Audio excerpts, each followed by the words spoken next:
Thanks for continuing the training with Part 2. Again, training was built around the guidance in PIH's Notice 2017-08, published on May 19, 2017. As such, the training agenda follows the order of PIH Notice 2017-08 unless we say otherwise. Anytime we use the term notice, we are referring to this specific PIH notice on VAWA. We have already gone over the first 7 chapters. Now, let's take a look at the next 4, sections 8 through 11 of the notice. The VAWA Final Rule has specific requirements for certification and documentation of domestic violence, sexual assault, dating violence, or stalking. The notice transmitted the certification form, certification of domestic violence, dating violence, sexual assault, or stalking, and alternative documentation, also referred to as Form HUD 5382. PHAs must include HUD Form 5382 with the VAWA Notice of Occupancy Rights, also referred to as HUD 5380. These forms are available at hud.gov/HUDclips. Please note that under the Mod Rehab program, a PHA may provide Form HUD 5382 to owners and charge owners with distributing it to tenants along with the VAWA Notice of Occupancy Rights. Please note, Form HUD 50066, Certification of Domestic Violence, Dating Violence, Sexual Assault, or Stalking, previously used for the public housing and housing choice voucher programs to serve as a means of documenting the incident or incidents of domestic violence, dating violence, sexual assault, or stalking, is now obsolete. Now let's take a look at the new HUD 5382 form, the Certification of Domestic Violence, Dating Violence, Sexual Assault, or Stalking, and Alternative Documentation. The form states that VAWA 2013 protects applicants, tenants, and program participants from being evicted, denied assistance, or terminated from housing assistance based on an act of domestic violence, dating violence, sexual assault, or stalking.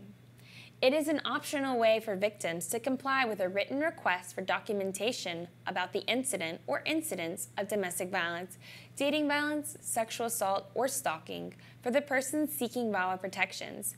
It allows that the victim or someone on the victim's behalf may complete the form. It includes a list of third-party documentation to satisfy a request by a PHA or owner for documentation. It explains the time period for responding to a written request for documentation, describes the confidentiality protections under VAWA, requires that the victim or someone filling out the form on the victim's behalf must answer 10 numbered questions and provide a brief description of the incident. It clarifies that the name of the accused perpetrator does not have to be provided if it is unknown to the victim or if it cannot be provided safely.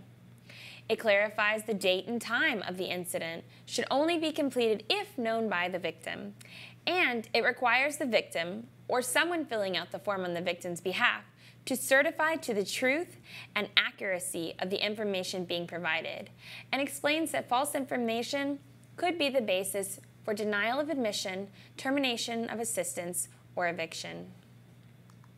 HUD encourages PHAs and owners to advise that when a PHA or owner receives the form submitted on their behalf, such submission will take the place of their own statement. Thus, applicants, tenants, or program participants should ensure, to the extent possible, that the information is accurate and comprehensive. The Form HUD 5382 must be made available by the PHA in multiple languages, consistent with HUD's limited English proficiency guidance. You can find those forms available on HUDclips in Armenian, Cambodian, Creole, Japanese, Korean, Lao, Mandarin, Russian, Spanish, Thai, and Vietnamese. In addition, when obtaining information through the form and consistent with civil rights requirements, PHAs must take appropriate steps to ensure effective communication with applicants, tenants, and participants with disabilities through the use of appropriate auxiliary aids, services such as large print and braille documents, readers, interpreters, and accessible electronic documents. PHAs must provide reasonable accommodations when necessary to allow tenants, participants, and applicants with disabilities to equally benefit from VAWA protections, such as providing individualized assistance in completing forms. Ryan, could you give us more detail about the different types of documentation? Sure, I'd be glad to. HUD does not require PHAs and owners to ask for documentation, and as such, they may choose to accept a verbal statement or other corroborating evidence. HUD recommends that PHAs and owners develop written policies for how and under what circumstances a verbal statement will be accepted, such as when the PHA was aware of the abuse and encouraged the victim to request VAWA protections. It is recommended that in cases where PHA or owner decides to rely on such information, the PHA or owner document in a confidential manner the individual's verbal statement or other corroborating evidence. Now let's take a look at requesting documentation. If the PHA or owner chooses to request an individual to document their claim of domestic violence, dating violence, sexual assault, or stalking, the PHA or owner must make such request in writing.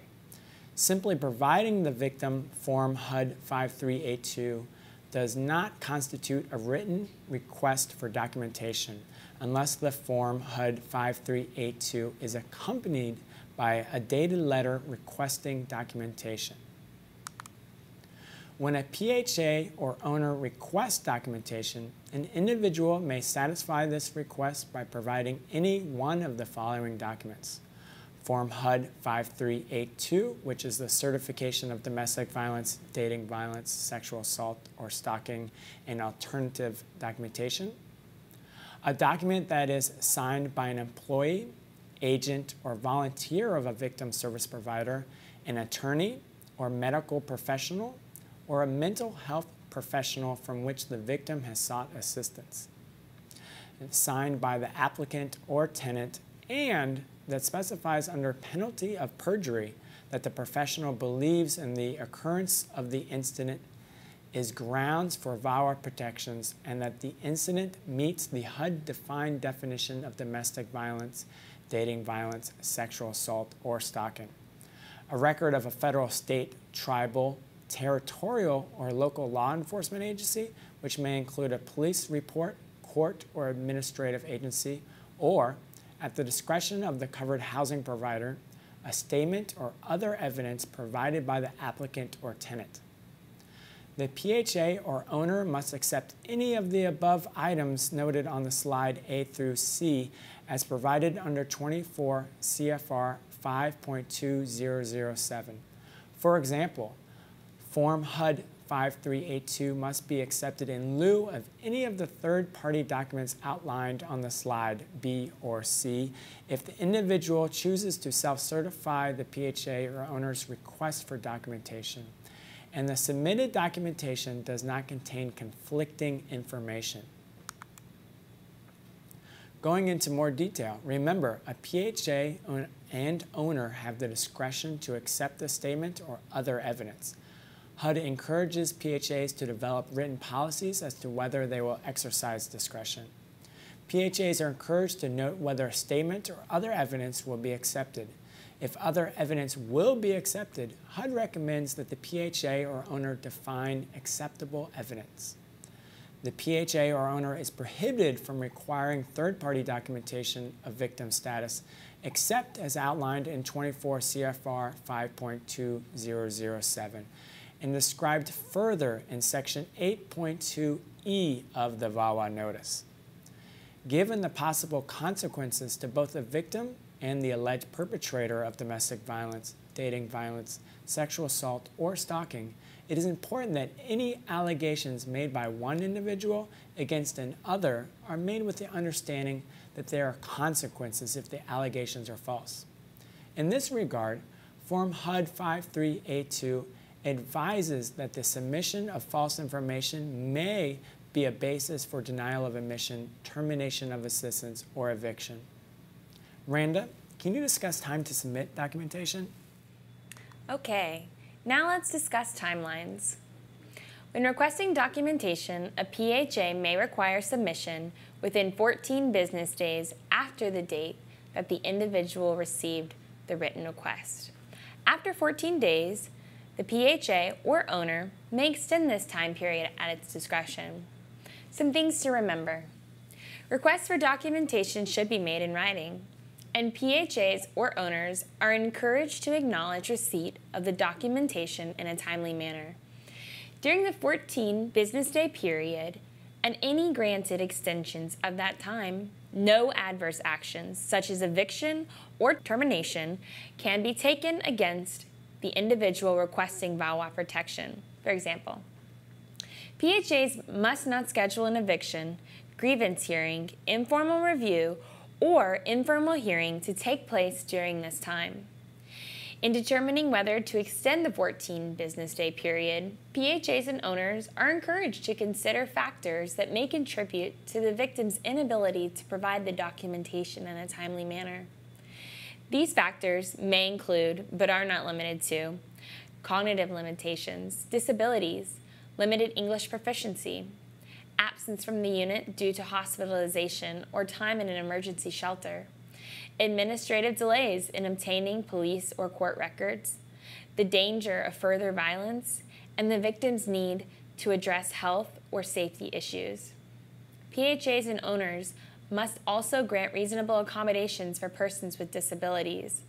Please note that because of these factors, the PHA or owner might not be contacted by the victim with a request to extend the 14 business day period until after the 14 business day period has passed.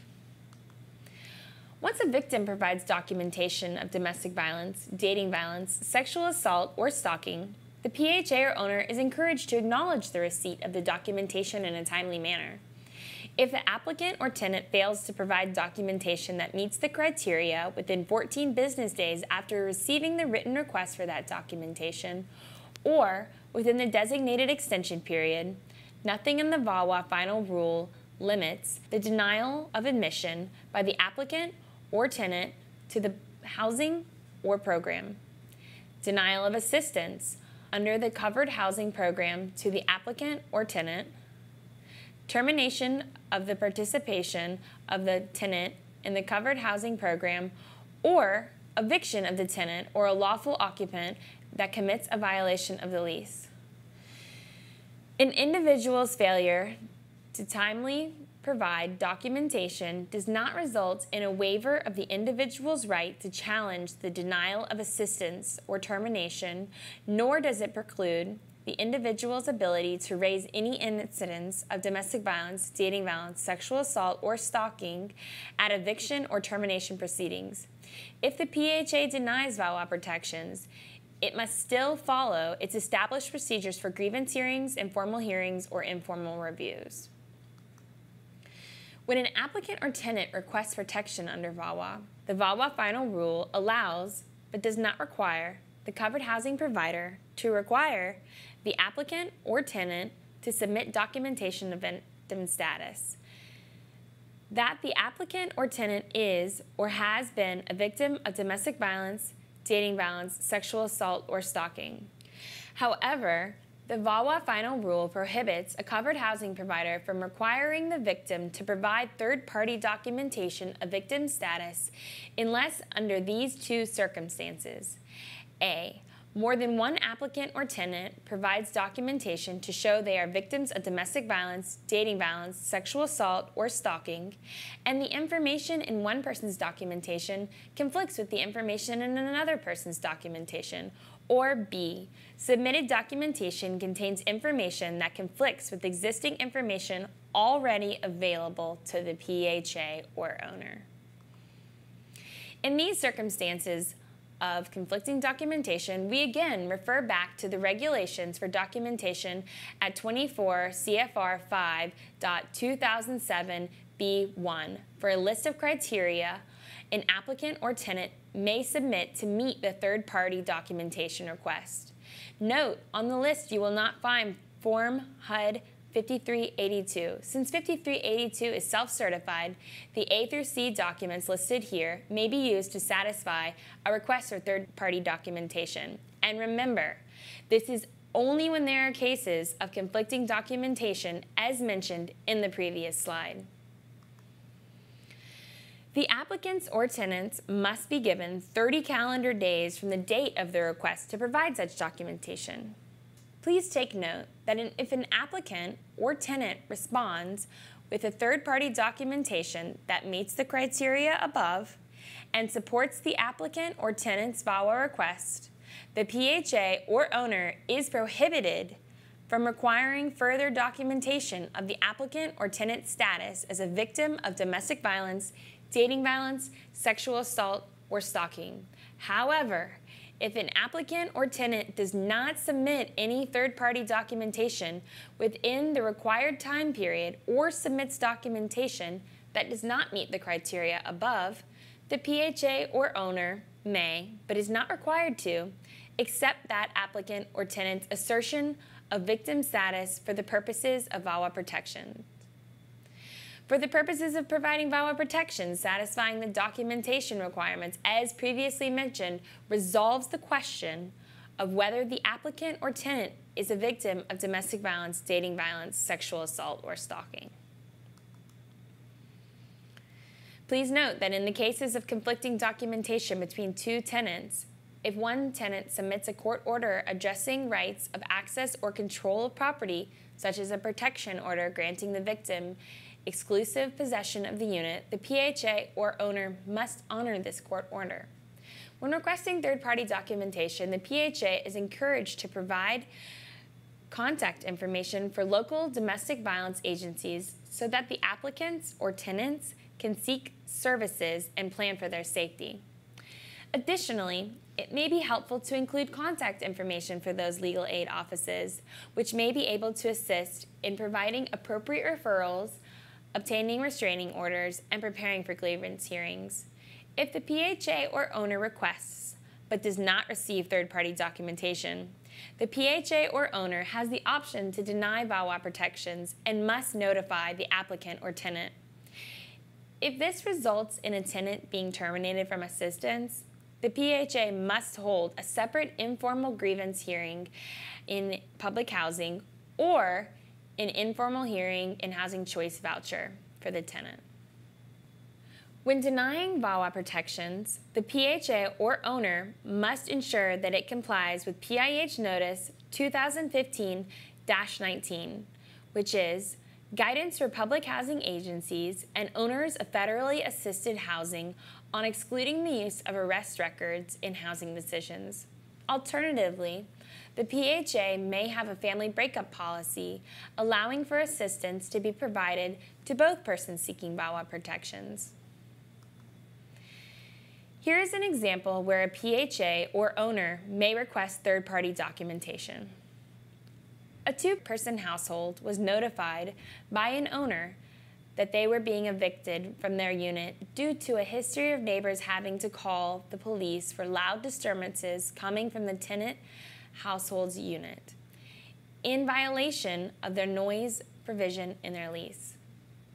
Each member of the tenant household provides certification to the owner that they are the victim of domestic violence and the disturbances arose from their partner's abuse. The owner has a policy of requesting third-party documentation when there are conflicting certifications. Thus, the owner requests third-party documentation individually from both members of the household. Within 30 calendar days, the owner receives third-party certification from only one member of the household. The owner treats the household member that submits third-party documentation as a victim of domestic violences for purposes of VAWA and notifies the other household member who did not submit third-party documentation that the owner has denied VAWA protections for the other household member. The owner must notify the household member being terminated from assistance and hold the appropriate hearing. Please note, perpetrators sometimes obtain temporary restraining orders or file police report against victims as a form of retaliation. Further, many victims are unable to timely access the courts or law enforcement due to language barriers, disability, cultural norms, or fear for their safety. As a result, the fact that only one party submitted third-party documentation is not always a reliable indicator of domestic violence, dating violence, sexual assault, or stalking. Additionally, an individual may satisfy a request for victim status documentation by submitting any document that meets the criteria under 24 CFR 5.2007b1. This is an important note to elaborate on. The PHA or owner must accept the submitted documentation and is prohibited from seeking additional documentation of victim status unless the submitted documentation does not meet the criteria in the VAWA rule or the submitted documentation contains conflicting information, including conflicting claims between the two parties as discussed in the example. Additionally, PHAs and owners are prohibited from conducting further fact-finding for the purpose of trying to verify the validity of an applicant or tenant's victim status. For example, PHAs and owners are prohibited from conducting interviews with neighbors or employers to determine if the applicant or tenant is really a victim of domestic violence, dating violence, sexual assault, or stalking. Doing so would be in violation of the documentation requirements of the VAWA final rule and may result in violation of the victim's confidentiality requirements of the VAWA final rule. However, if the PHA or owner already has or regularly receives reliable information that conflicts with the submitted documentation, the PHA may require third-party documentation of victim status based on information outside of the submitted documentation. Examples of reliable information might include surveillance footage, police reports, and other verifiable information. This information must not be collected for the purposes of discrediting claims for VAWA protections, but may be collected for other legitimate reasons, such as addressing safety in the community. If the applicant or tenant subsequently does not submit third-party documentation or only submits third-party documentation that contains conflicting information, the PHA or owner has the option to deny VAWA protections and must notify the applicant or tenant. Given the possible consequences to both the victim and the alleged perpetrator of domestic violence, dating violence, sexual assault, or stalking, it is important that any allegations made against one individual against another are made with the understanding that there are consequences if the allegations are false. To this end, Form HUD 5382 advises that the submission of false information may be the basis for denial of admission, termination of assistance, or eviction. The VAWA regulations include mandatory policies that must be included in applicable policy documents. The VAWA guidance walks through what information must be included in both public housing and housing choice voucher written policies. This chapter and the presentation will go into detail about each of these program documents. And at the end of the presentation and in Appendix 1, HUD has provided a helpful chart to summarize VAWA mandatory and discretionary policies. Let's begin with the 5-year and annual plans. PHAs are required to include a brief description in their annual plan, as applicable, and 5-year plan of goals, activities, objectives, policies, programs, or services for child and adult victims of domestic violence, dating violence, sexual assault, or stalking. The VAWA final rule did not change this requirement. Please be aware that the availability of new PHA annual and 5-year plan templates that include provisions of the VAWA 2013 were first made available through Notice PIH 2015-18. HUD encourages reference to the PHA's Emergency Transfer Plan and all PHAs are required to submit a 5-year plan for HUD's approval. MTW agencies or move to work PHAs are exempted. To PHAs who submit an annual plan, please note that the annual PHA plan templates require PHAs to report any changes to the plan elements, which include VAWA, specifically under the safety and crime prevention element.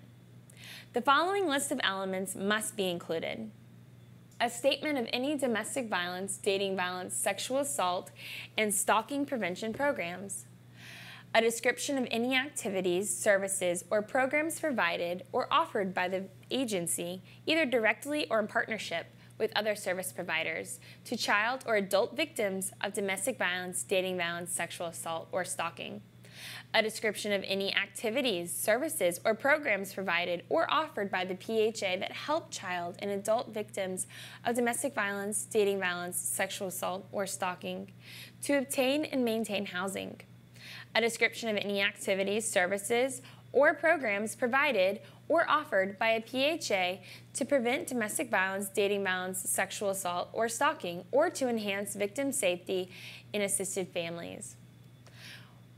While PHAs are not required to provide services or activities beyond the victim protections and remedies included in the VAWA final rule, HUD encourages PHAs to develop strategies and relationships with community organizations, domestic violence victim advocates, and local law enforcement to provide services and resources to victims of domestic violence, dating violence, sexual assault, or stalking as described in detail in Section 14 of this notice.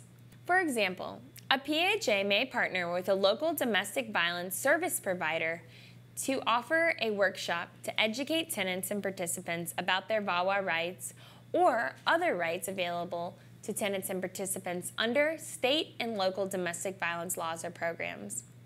If the PHA so chooses to partner with a domestic violence service provider, HUD recommends that these services and activities should be included in the annual plan as applicable in the 5-year plan. Ryan, can you walk us through the applicability or exclusion of such requirements for certain PHAs? Absolutely. Okay, so here we have a chart broken out by qualified, small, HCV only, and MTW PHAs, and the impact that their designation has on the requirement to comply with the annual plan submission requirements of VAWA. While qualified PHAs must comply with 5-year plan submission requirements, nothing in VAWA 2013 or in the VAWA final rule supersedes the Small Public Housing Authority's Paperwork Reduction Act exemption of qualified PHAs from preparing and submitting an annual plan. As such, qualified PHAs are not required to comply with the annual plan submission requirements of VAWA. PHAs that meet the definition of small PHA and are using the streamlined annual PHA plan template are not required to submit the VAWA annual plan information.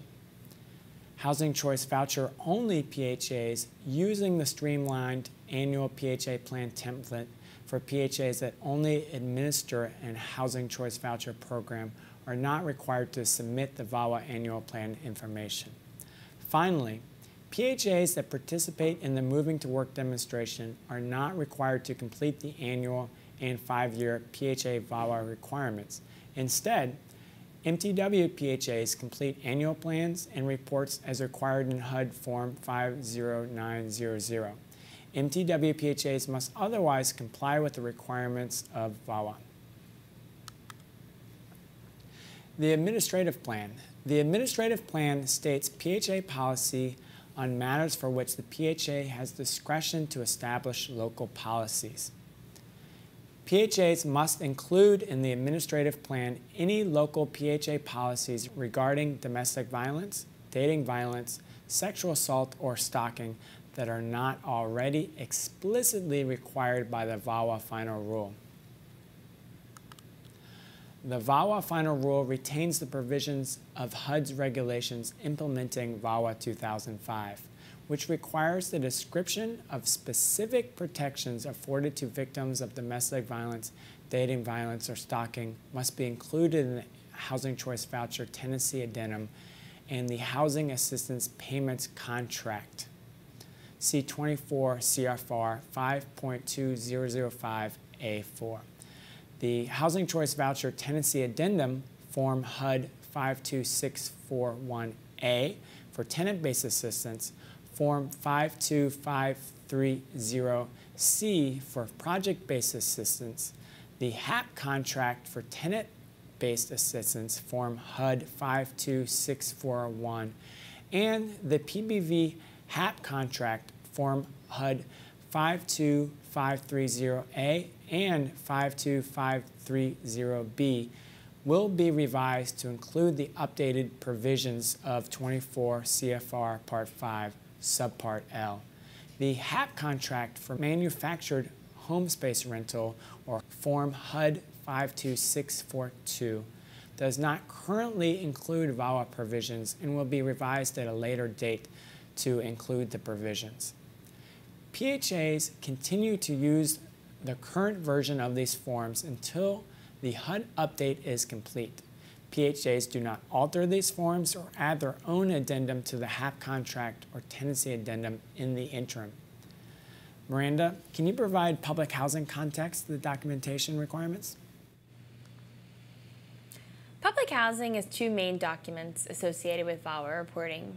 First, the Admissions and Continued Occupancy Plan, or ACOP. A PHA's ACOP states the PHA's policy on matters for which the PHA has discretion to establish local policies. PHAs must therefore include in the ACOP any PHA policies regarding domestic violence, dating violence, sexual assault, or stalking that are not already explicitly required by VAWA Final Rule and further explained in this guidance. Second, the public housing lease. The VAWA Final Rule retains the provisions of HUD's regulations implementing VAWA 2005, which requires that a description of specific protections afforded to victims of domestic violence, dating violence, or stalking must be included in the public housing lease. PHAs must ensure that public housing leases contain the updated provisions of the VAWA Final Rule, including definitions, VAWA protections, documenting the occurrence of domestic violence, dating violence, sexual assault, or stalkings, and remedies available to victims of domestic violence, dating violence, sexual assault, or stalking as applicable to the public housing program, including emergency transfers. PHAs are encouraged to include in the lease any additional protections made available to victims of domestic violence, dating violence, sexual assault, or stalking. The VAWA Final Rule also revises the requirements for the notice of VAWA rights and includes a notification of occupancy rights under the Violence Against Women Act, also referred to as HUD Form 5380, and just simply Notice of Occupancy Rights. The VAWA Notice of Occupancy Rights is for use by all HUD-covered programs, including public housing, housing choice voucher, and project-based voucher. Please take notes that PHAs, not owners, are the covered housing provider responsible for this activity. However, under the Mod Rehab program, the PHA may provide the VAWA Notice of Occupancy Rights to owners and charge owners with distributing the notice and form to tenants. PHAs must issue the VAWA Notice of Occupancy Rights without changes to the core protections and confidentiality rights in the notice, and they must customize to reflect the specific assistance provided under the particular covered housing program and to their program operations that may pertain to or affect what is included in the VAWA Notice of Occupancy Rights. Again, this form can be found on HUD.gov/HUDclips, and it must be made available in multiple languages, which are also provided there. Form 5382, the VAWA Notice of Occupancy Rights, must be provided to adult applicants of public housing, housing choice voucher, and project-based voucher programs, and each adult tenant of public housing, housing choice voucher, and project-based voucher adult participants. Please be aware that the times for the notification of occupancy rights has changed for PHAs. The final rule now requires that the VAWA Notice of Occupancy Rights, HUD Form 5380, must be provided no later than each of the following times. For applicants, the form must be provided 2 times: at the time an individual is admitted to the program and at the time an applicant is denied assistance or admission. For current tenants or participants, the form must be provided with any PHA notification of eviction or termination of assistance and by December 16, 2017. This means that PHAs have a full year after the final rule was published to administer this form. So PHAs will either have to give the form out during the PHA annual recertification or lease renewal process. Or if there will be no recertification or their lease renewal during the first year, the PHA must distribute through other means as determined by the PHA. Thanks, Miranda. Let's begin to look at victim confidentiality. It is critical that covered housing providers establish or update existing policies to maintain the confidentiality and privacy of victims who seek protections under the VAWA final rule, given the significant safety issues faced by victims. The VAWA final rule clarifies that any information submitted to a covered housing provider, including the fact that an individual is a victim of domestic violence, dating violence, sexual assault, or stalking, must be made in confidence by the covered housing provider. Therefore, A, employees of the PHA or owner or those who administer assistance on their behalf, such as contractors, must not have access to the information unless explicitly authorized by the PHA or owner for the reasons that specifically call for these individuals to have access to such information under applicable federal, state, or local law. For example, the information is needed by a PHA employee to provide the VAWA protections to the victim.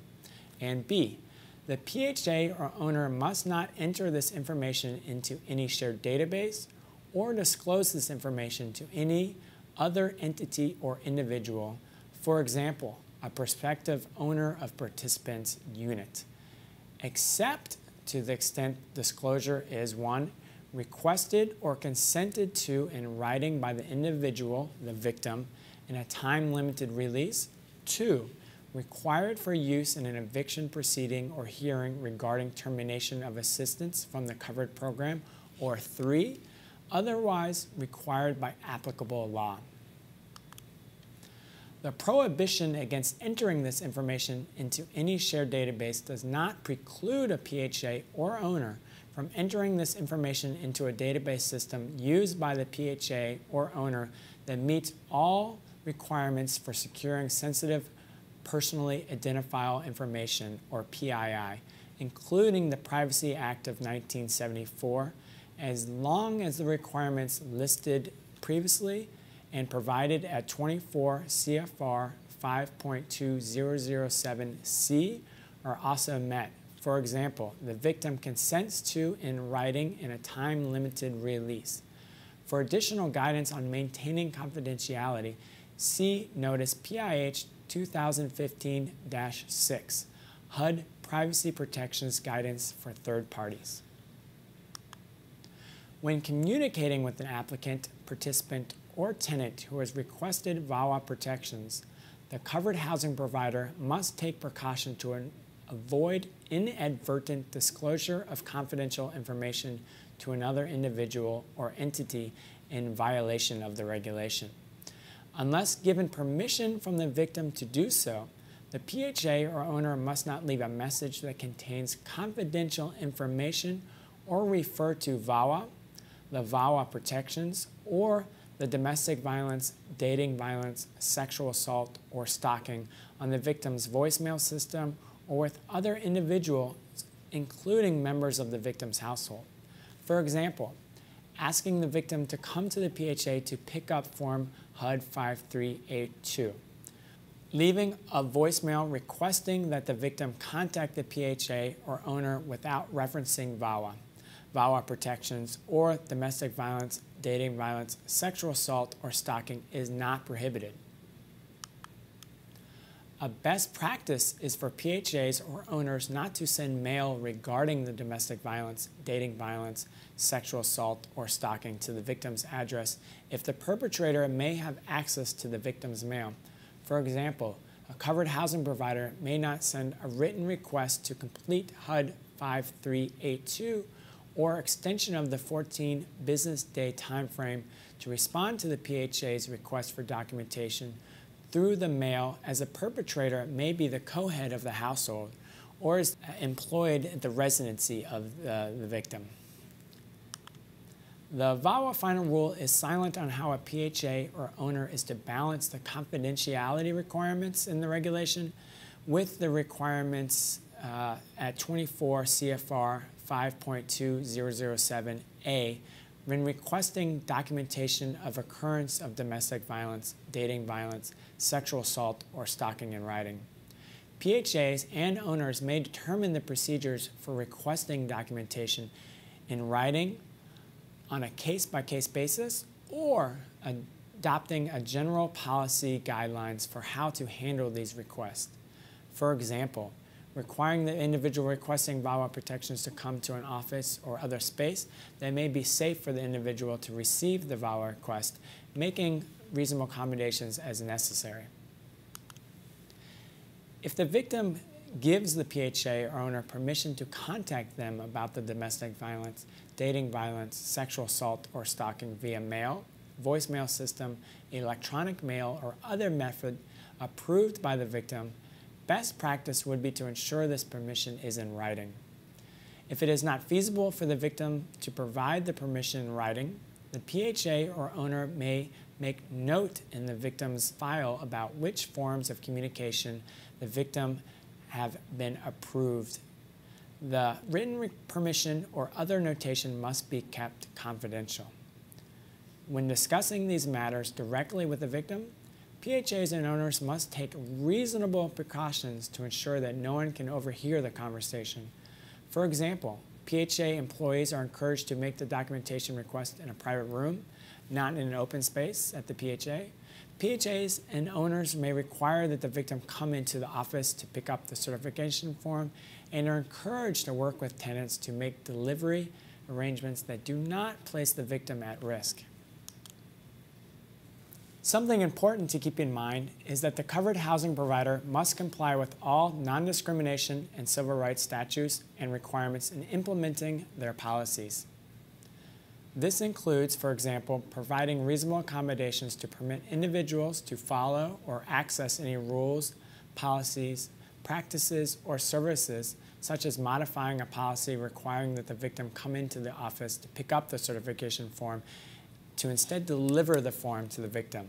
This also includes ensuring effective communication with persons with disabilities, such as providing sign language interpreters for persons who are deaf, accessible documents and assistance filling out forms for persons who are blind or have low vision, and providing language assistance for persons with limited English proficiency. PHAs and owners may suggest, but cannot require, that the victim designate an attorney, advocate, or other secure contact for communications regarding the request of VAWA protections. This may reduce the PHA's or owner's burden in ensuring confidentiality communications with the victim.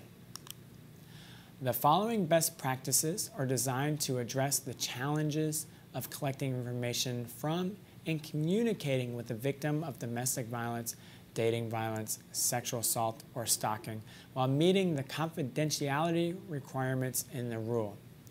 For example, conduct the intake session in a private room where the individual and staff person can talk without the risk of other staff or clients overhearing. Explain the PHA's information sharing policies. Communicate to the individual who in the PHA is responsible for handling questions or complaints about confidentiality. Provide adequate time for individual to review and sign forms. Post confidentiality notices in the intake room and around the PHA. Ensure relevant staff understand confidentiality policies and procedures through regular staff training. Post notices about the importance of maintaining confidentiality throughout the office. Direct staff to respond to third-party inquiries only after verifying that written client consent has been obtained. Clarify information sharing policies with referring or referral agencies and other services and business partners. Maintain distinct phone lines for certain purposes. Avoid using language referencing domestic violence or sexual assault in agency names, program names, organization names, and staff titles. Use a PHA post office box to receive written correspondence. Serve individuals off-site as needed or when appropriate.